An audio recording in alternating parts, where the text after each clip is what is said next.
শবে কদরের নামাজের নিয়ম হলো অন্য যে কোনো নামাজ যেভাবে পড়েন শবে কদরের নামাজও একইভাবে পড়বেন। এই হলো শবে কদরের নামাজের নিয়ম।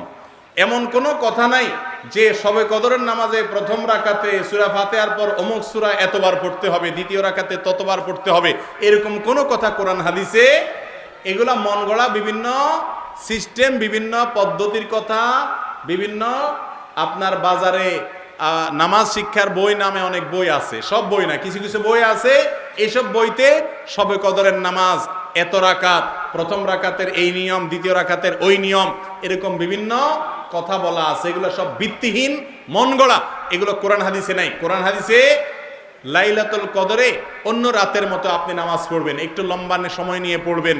যে কোনো রাতের নামাজ, তাহাজ্জুদের নামাজ লম্বা সময় নিয়ে পড়তে হয়, দীর্ঘ রাকাত, দীর্ঘ রুকু, দীর্ঘ সিজদা, আস্তে আস্তে তেলাওয়াত, আস্তে আস্তে তাসবিহ এবং সময়